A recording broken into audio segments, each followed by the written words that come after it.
Today's economy, as we've heard, is essentially linear by design. We take materials out of the ground, we produce products, we use them for a very short period of time, and then we dispose of them. And when we do this, we require almost all new raw materials for new products. We have attempts to recover today materials at the end of the pipe to do recycling, which were never designed to be recycled, so the yields are very low. And we have an incredible amount of waste in the system, as we just heard. And the waste is not just end of pipe. Here's an example of fast-moving consumer goods.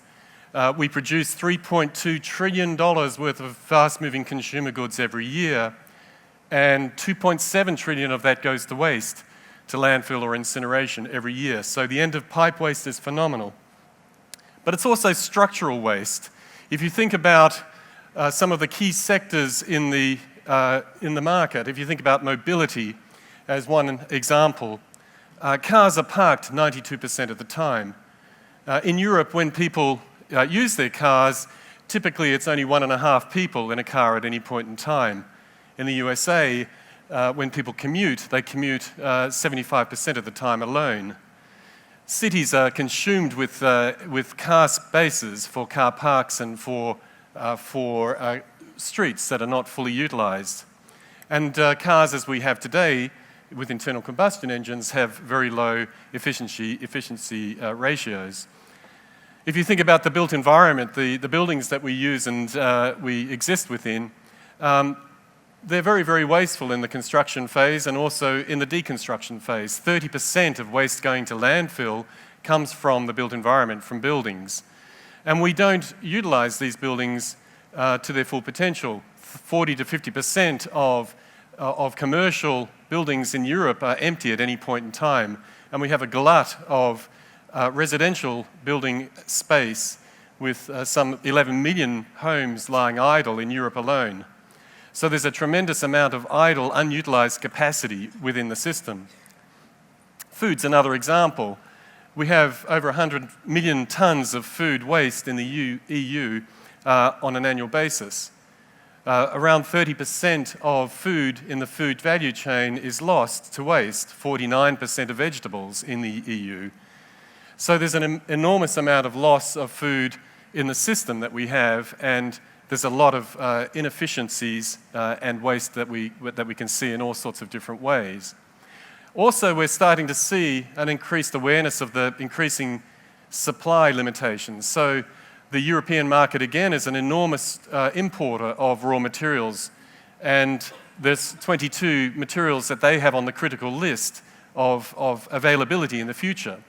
So there's an increasing concern not only about wastage end of pipe, systemic wastage, but the availability of raw materials for the economy going forward. And at the same time, we're recognising that we have somewhere in the order of 3 billion new middle-class consumers entering the market by 2030. So the demand is set to skyrocket, and a lot of this demand will come from Asia. If we come back a bit and we look historically at the growth of the current economic system, we can see that we've got, from the 1950s on, an acceleration that has been quite exponential in nature. And the impact of this economic model that we've had, looking at the Stockholm Resilience Centre data, is also exponential. So the externalities of this current economic system are quite profound. But we're also starting to see an increasing awareness of companies and their roles in society. So around about 1970, Milton Friedman introduced the concept of the business being in the business of business, and the notion of shareholder value being the principal thing that companies should be concerned with. But we're now starting to see a shift in that thinking with the B Corps, the B team, with people like Dominic Barton from McKinsey and Michael Porter from Harvard, talking about the role of business needing to be much longer term and much more systemic in the way in which it thinks. Its role within society is as important as shareholder value. So where does this bring us to the circular economy? So what do we mean by a circular economy? First of all, the idea that the Ellen MacArthur Foundation has pulled together into the circular economy framework is built upon a number of different schools of thought. Importantly, the notion of cradle to cradle from Michael Braungart and William McDonough, but other ideas as well, such as biomimicry, performance economy, the notion of natural capitalism, industrial ecology. All of these things have been around for quite some time. What the Ellen MacArthur Foundation has done is to bring these into an integrated framework and really take an economic perspective as the principal lens in which we look at this topic. And we define the circular economy in this way. We're seeking to keep products, components, and materials at their highest utility and value at all time. And we're wanting to eliminate the concept of waste through the effective use of capacity, and with the materials re-entering the economy at end of use as defined biological or technical nutrients. And we use this diagram, which some of you may have seen, and it's built upon three principles. The notion of preserving and enhancing natural capital, optimizing resource yields, and fostering systems effectiveness. It's a systems view of the economy with, on the right-hand side, the notion of technical cycles, and on the left-hand side, the notion of biological cycles. And you can see on the right-hand side in the technical cycles a series of loops. The most inward loop is one where we're seeking to keep products in use for longer by making them more durable, repairable, upgradable. So the notion of building things to last longer as opposed to being purely disposable, which is not just to say that disposability per se is not appropriate or incorrect, but there is a large body of products and items in the economy that are disposable not by design but by default. As you move out, we're looking at other cycles. So the second one out is around reuse and the notion of cascading, so reselling, but also making available through the sharing economy. The third loop out is about remanufacturing, and the fourth one is ultimately about recycling. So we see recycling at the end of pipe as one of the less valuable and least attractive parts of the circular economy. The ones on the inner cycles are much more interesting and much more valuable.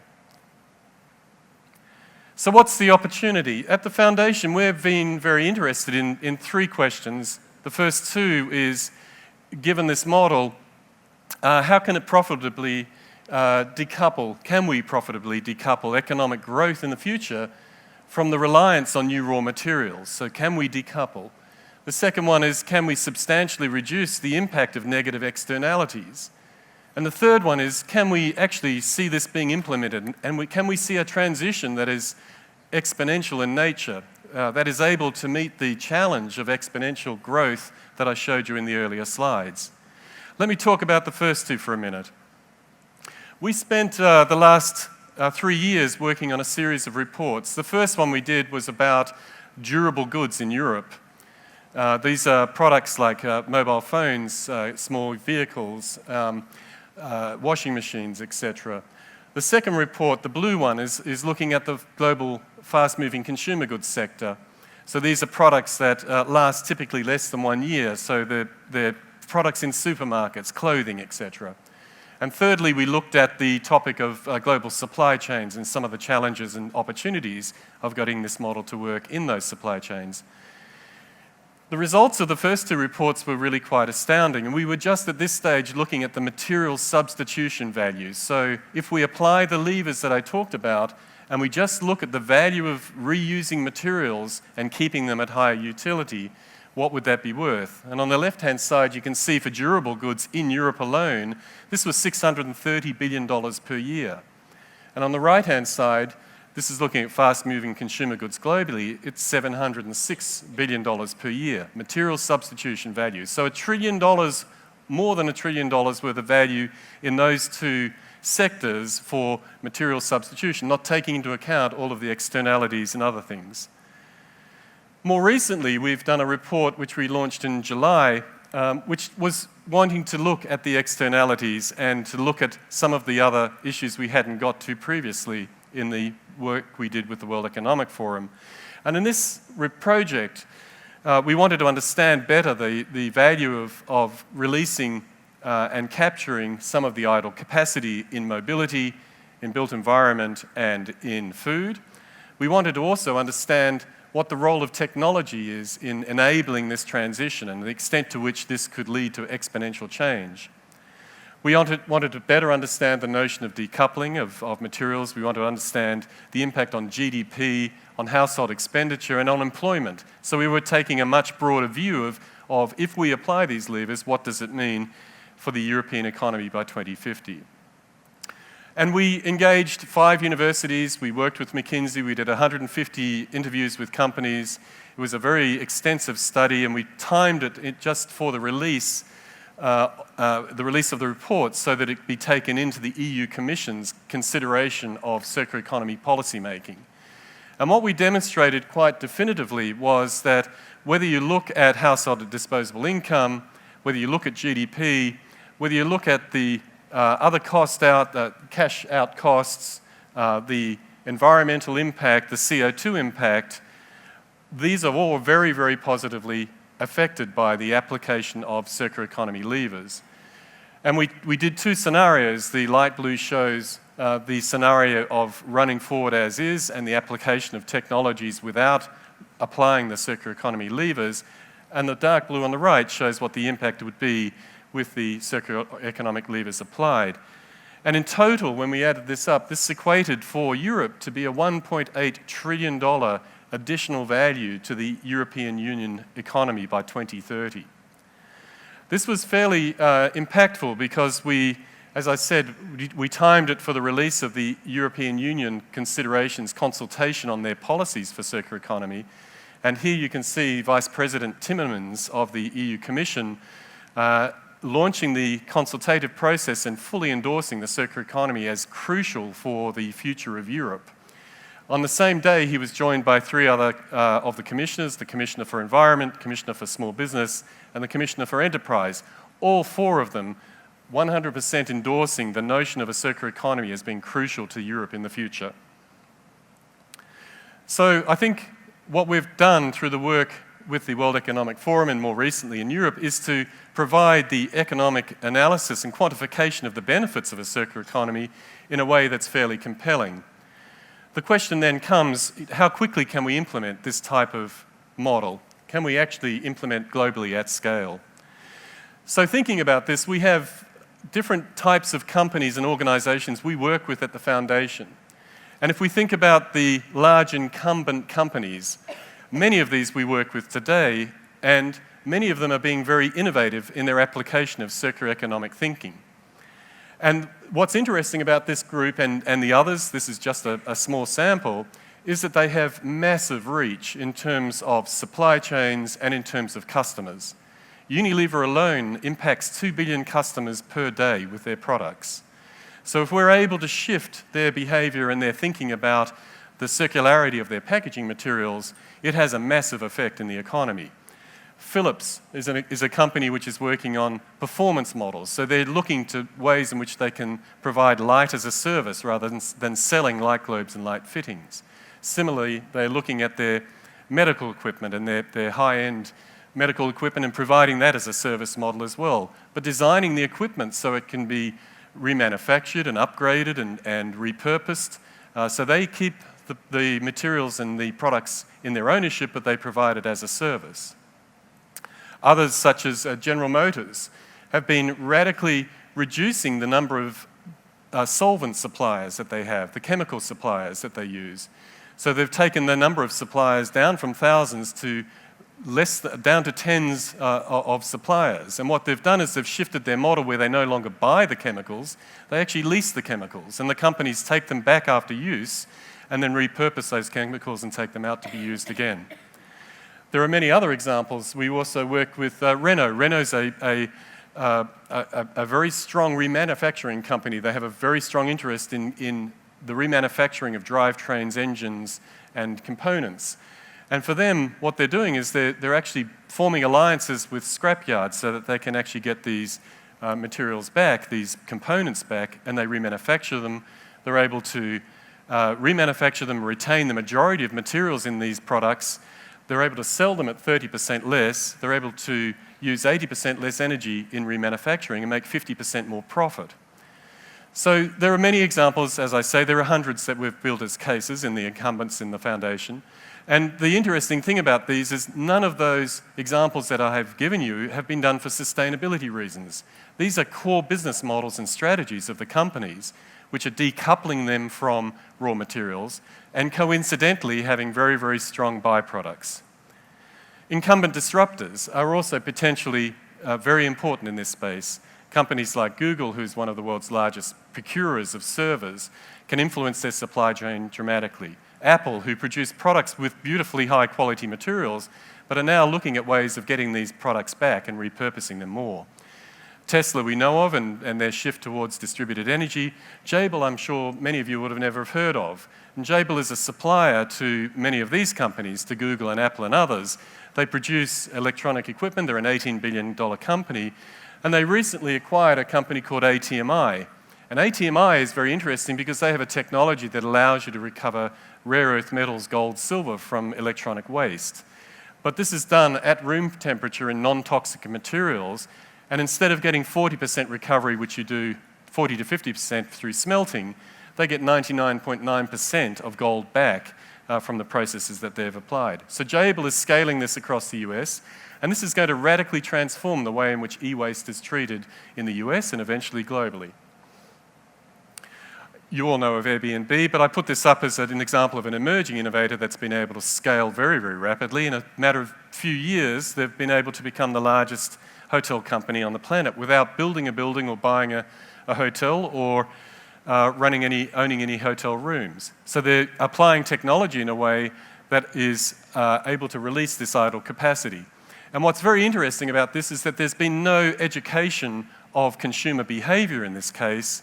They have achieved this type of take-up by offering a technological solution to a need within society, and we're able to actually deliver hotel rooms now without new infrastructure. So we also work with cities, and cities are very important. We work with the City of London, we work with the Danish government, with Scotland, many of these governmental departments. We're interested in cities as material concentrators, and we're interested in the innovation that can occur within cities to actually create circular business models. We're also interested in nutrient flows within cities. And if you think about the food system and the disconnection of industrial food systems from the way in which it's shipped to cities and then we lose the nutrients, we want to understand better the opportunities for urban and peri-urban farming in an urban food system context, and we're doing research on that over the course of the next year. We believe it holds significant potential, but more importantly, we actually believe that there's a very important role for innovation and collaboration between governmental bodies and private enterprise. And as part of the work we did for the European Union, we created a circular economy toolkit for policymakers. And this is really a guide for policymakers to help them understand how to remove barriers and to enable these markets to emerge. And again, this was sent out to the 24 member states of the EU to help them in developing their policies going forward. So the Foundation works in 4 areas. We work in insights analysis, business, government, cities, education and training. I've talked a bit about the business cases that we develop, but we have a platform that we call the Circular Economy 100. And we bring together companies, large corporates, emerging innovators, governmental bodies and academics to innovate and to share leading practices and to develop collaborative initiatives pre-competitively. And this we launched 2 years ago. It's fully populated globally, and I'm delighted to announce that Natura has become the latest member to join this global platform, and they're helping us to actually bring the C100 program to Brazil, and we're launching on the 21st of October the C100 program for Brazil at Natura in Sao Paulo, and we look forward to sharing that with you. Additionally, we work in education. We have a fellowship program. We feel it's very important to inspire and tool up a next generation of people coming into the economy. So we work with these universities, and we have a formal education program, but we also have an informal education program called the Disruptive Innovation Festival. And this is something we launched last year as a global open access modeled on an open course modeled on a massive open online course, but much more innovative in its nature. And I just want to share with you a short video that talks about the event that we ran last year.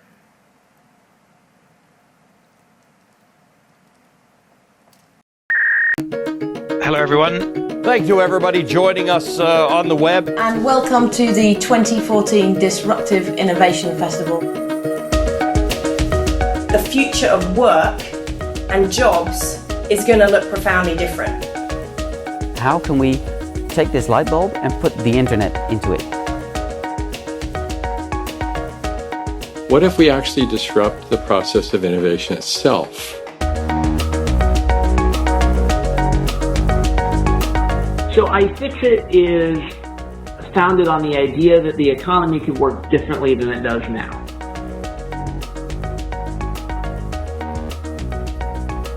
We are 3D printing a canal house. Now we're really at the stage of proving the scalability and commercial uptake, which is the final leg on our journey and, of course, the most important one if we're to have impact. The DIF is just a really exciting way of thinking about new ways of doing business. Interconnectedness of things, of people, and of processes.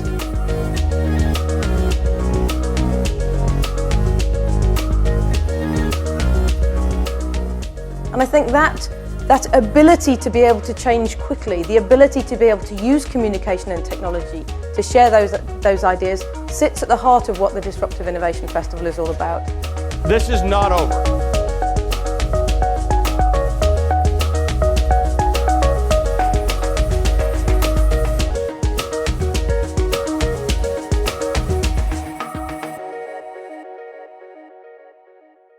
So last year, when we launched the Disruptive Innovation Festival, it was an experiment, but we ended up with around 100,000 people participating over the course of the 1 month.